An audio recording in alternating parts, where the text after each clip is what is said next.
delivery apps solved one of the most annoying problems in modern life. You're hungry, tired, don't want to cook, don't want to drive, and somehow a burrito appears at your door like magic. But after years of growth, billions of dollars in orders, people treating delivery like a basic utility, the business still has a brutal question hanging over it. Why is it so hard to make real money delivering food? Because the app feels like technology, but underneath, someone still has to physically move a sandwich across town. That is the part Silicon Valley could never fully automate away. When you open DoorDash, Uber Eats, Deliveroo, Just Eat, or any delivery app, everything feels smooth. Pretty photos, estimated delivery time, Apple Pay, a little animated map. It feels like software, but the actual business is messy, physical, and expensive. A restaurant has to cook the food, a courier has to pick it up, traffic has to cooperate. The food has to stay warm, the customer has to be happy, the restaurant has to make a margin, the driver has to be paid, the platform has to take a cut. And somehow, after all of that, a $14 bowl becomes a $28 checkout screen with fees, tips, taxes, and emotional damage. That is the food delivery problem in one sentence. Everyone touches the order, everyone wants to get paid, and the customer still wants it to feel cheap. For years, delivery apps sold a fantasy to investors. Once these platforms got big enough, the economics would magically improve. More customers, more restaurants, more drivers, better routing, more efficiency, more scale. At some point, the machine would finally become profitable enough to justify the hype. And to be fair, in 2026, the biggest players are much stronger than they used to be. DoorDash has reported GAAP profits. Uber's delivery segment has become a major contributor to the company's earnings. These businesses are no longer just burning cash for growth. But the deeper question is whether the core economics are actually comfortable. Food delivery is still a business where money has to be squeezed from somewhere. If the customer pays less, the platform eats the difference. If the platform takes more, the restaurant feels squeezed. If the driver is paid more, the margin gets thinner. If the restaurant raises prices, the customer complains. If cities regulate fees or worker pay, the model has to adjust again. It is a triangle where every corner is angry. Imagine a woman named Maya. She's 31, works in marketing, and gets home after a long day. She opens the fridge and sees half an onion, oat milk, and something in a container she no longer trusts. So she opens a delivery app, maybe just a rice bowl. The menu says $14.99. Then the checkout page happens. Delivery fee, service fee, small order fee, taxes, tip.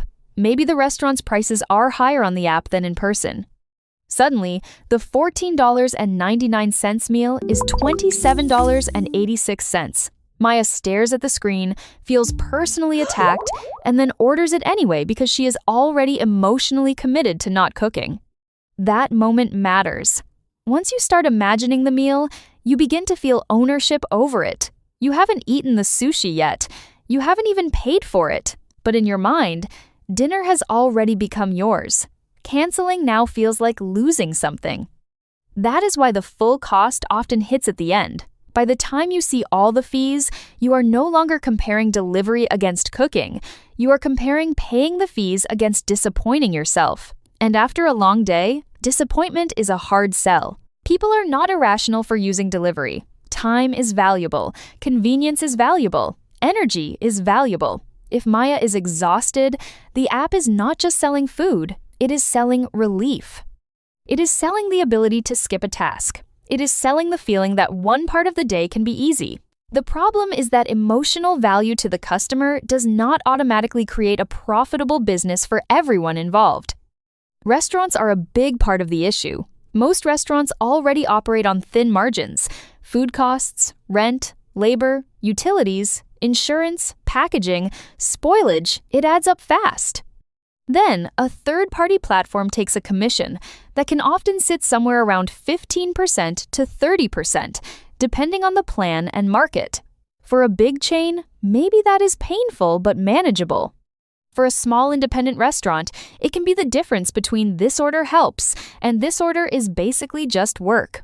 That is the dirty secret of delivery. More orders do not always mean more profit. A restaurant can be extremely busy on delivery apps and still feel like it is running in place. The kitchen is slammed, staff are stressed, packaging costs are higher. Customers blame the restaurant if the driver is late. The app controls the customer relationship, and after fees, the restaurant may look at the order and wonder why it bothered. This is why some restaurants raise prices on delivery apps. They are not always being greedy. Sometimes they are trying to survive the commission structure, but when prices go up, customers get annoyed. Then the platform looks expensive. Then the customer orders less often or waits for a discount. Then the platform needs promotions. Then the economics get squeezed again. The driver side is just as complicated.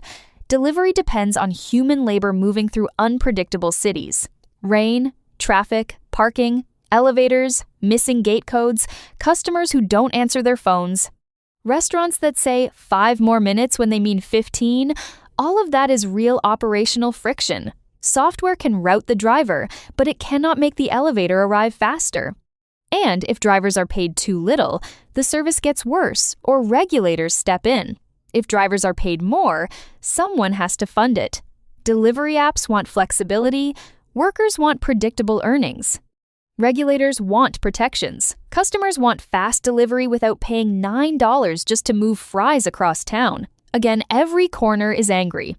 This is why food delivery is not like streaming. Netflix can send the same show to millions of people at almost zero extra cost per viewer. Spotify can stream the same song again and again.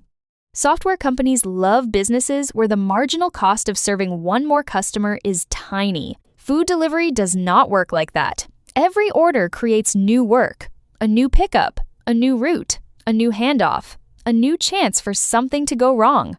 The marginal cost never disappears because the sandwich does not teleport. That is the physical world tax. And it matters because food is not a high-margin product to begin with. If you are delivering luxury watches, maybe there is enough margin to absorb logistics. But a burger, a salad, a coffee, there just is not that much profit hiding inside lunch. So platforms have tried to find other ways to make the model work. Subscriptions, like DashPass and Uber One, are designed to make customers order more often and feel locked into the ecosystem. Advertising has become a major profit lever because restaurants can pay to appear higher in the app. Grocery and retail delivery expand the basket beyond restaurants. Better routing and batching can make drivers more efficient. This is why the big delivery companies can look much better financially in 2026 than they did years ago. They are not just food delivery anymore. They are marketplaces, ad platforms, subscription businesses, local commerce networks, logistics layers for everything from tacos to toothpaste. But that actually proves the original problem. Pure restaurant delivery is so hard that the companies had to build other businesses around it. If delivering dinner were such a beautiful business, they would not need to turn the app into a mini shopping mall with sponsored listings. The customer psychology is also changing. During the pandemic, delivery became normalized, but now many consumers are more price sensitive. They notice the fees. They compare app prices with pickup prices. They complain about cold food and missing items. They ask themselves whether convenience is worth a meal that costs almost twice as much. And yet, they keep coming back. That contradiction is what makes the business fascinating. Food delivery is too expensive for many people to love, but too convenient for them to quit. People complain about the price, but the product solves a pain point at the exact moment they feel that pain. Hungry now, tired now, busy now, stressed now. The app does not have to win a rational debate about monthly spending. It only has to win a tiny emotional moment at 7:42 p.m., and it often does. But winning that moment is expensive. To keep Maya ordering, the app may need discounts, loyalty perks, faster delivery, reliable drivers, lots of restaurant choices, refunds when something goes wrong, and enough supply that she does not wait 70 minutes for noodles. All of that costs money. So the platform's job becomes a constant balancing act. Charge enough to make money, but not so much that customers leave. Pay enough to keep drivers, but not so much that margins vanish. Take enough from restaurants, but not so much that restaurants rebel. That is not an easy business. That is a knife fight with push notifications. Food delivery is not broken because nobody wants it. It is broken because everybody wants it to be cheaper than it really is. Customers want the restaurant experience without leaving home. Restaurants want extra sales without giving up margin. Drivers want fair pay for unpredictable work. Platforms want tech company profits from a service that still depends on people, traffic, kitchens, and time. Those desires do not fit neatly together. Maybe automation will help. Maybe drones or sidewalk robots will reduce costs in certain neighborhoods.